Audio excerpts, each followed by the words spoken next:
गाड़ी अचानक आगे बढ़ी। उसकी सीटी रात में गूंज रही थी। आधी रात हो गई थी। प्लेटफॉर्म सूना था। मैं शिमला जाने वाली गाड़ी में था। अकेला सफर कर रहा था। हवा में गीली मिट्टी की और किसी चीज की बेचैनी वाली खुशबू थी। डिब्बा ज्यादातर खाली था। टिमटिमाती रोशनियों में परछाई नाच रही थी। गाड़ी की लयबद्ध खड़खड़ाहट ने मुझे सुरक्षा के झूठे एहसास में डाल दिया था। मैं पहाड़ों की ठंडी हवा का इंतजार कर रहा था। मुझे उस वक्त नहीं पता था कि कौन सी दहशत मेरा इंतजार कर रही है। मैंने खिड़की वाली सीट चुनी थी। नजारा देखने के लिए उत्सुक था, लेकिन बाहर का अंधेरा घना था।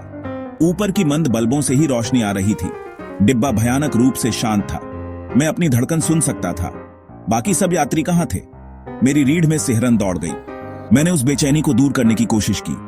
मैंने खुद से कहा कि बस देर रात का असर है, लेकिन अंदर ही अंदर डर का एक बीज बोया जा चुका था। गाड़ी खड़खड़ाती रही। मैंने अपनी आंखें बंद कर लीं। उस अजीब माहौल को नजरअंदाज करने की कोशिश कर रहा था। तभी मैंने उसे सुना। फुसफुसाहट, धीमी, अस्पष्ट गुनगुनाहट, मानो दूर से आ रही हो। मैंने अपनी आंखें खोली। मेरा दिल जोर से धड़क रहा था। मैंने चारों ओर देखा, लेकिन डिब्बा अभी भी खाली था। क्या यह मेरा वहम था? फुसफुसाहट तेज होती लग रही थी। वे डिब्बे के दूसरे छोर से आ रही थी।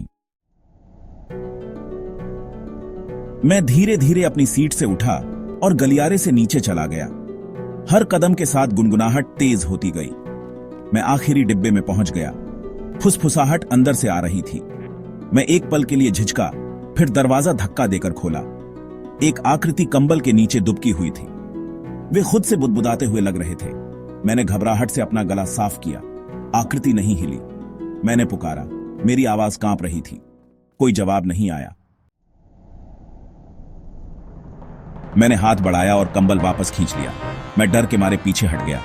वहां कुछ भी नहीं था। फुसफुसाहट अचानक बंद हो गई और फिर एक खून जमा देने वाली चीख रात को चीर गई। मैं घूम गया। मेरा खून बर्फ में बदल गया। चीख मुझसे ही निकली थी। मैं डर के मारे पथरा गया था। डिब्बा मुझ पर सिमटता हुआ लग रहा था।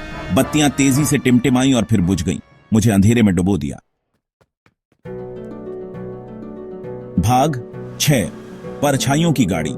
मैं रोशनी के लिए बेताब होकर अपने फोन के लिए टटोला। स्क्रीन टिमटिमाकर जिंदा हुई। एक भयानक चमक बिखेर रही थी। बैटरी लगभग खत्म हो चुकी थी। मैं एक बुरे सपने में फंस गया था। फुसफुसाहट फिर से शुरू हो गई। अब करीब मेरे चारों ओर चक्कर लगा रही थी। मुझे अपनी गर्दन पर एक ठंडी सांस महसूस हुई और किसी बर्फीली चीज ने मेरे हाथ को छुआ। मैं फिर से चीखा, अपना फोन गिरा दिया। ट्रेन एक बार फिर अंधेरे में डूब गई।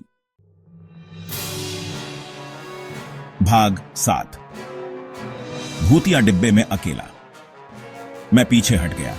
मेरा दिल मेरी पसलियों से टकरा रहा था।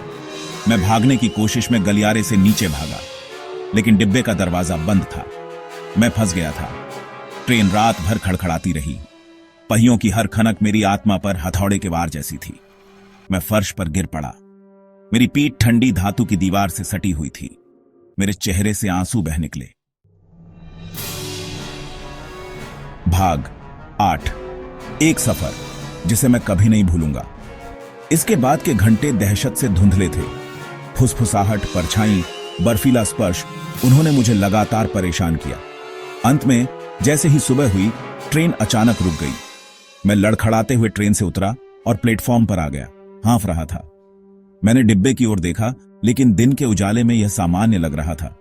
क्या यह सब एक बुरा सपना था? भाग 9, ठहरी हुई दहशत। मैं शिमला पहुंच गया, लेकिन सफर ने मुझे बदल दिया है। मैं अब भी उन परछाइयों को देखता हूं, उन फुसफुसाहटों को सुनता हूं, उस बर्फीली पकड़ को महसूस करता हूं। डर बना रहता है। उस भूतिया ट्रेन में बिताई उस भयानक रात की एक निरंतर याद। मैं उस सफर को कभी नहीं भूलूंगा। यह डर के केंद्र में एक सफर था,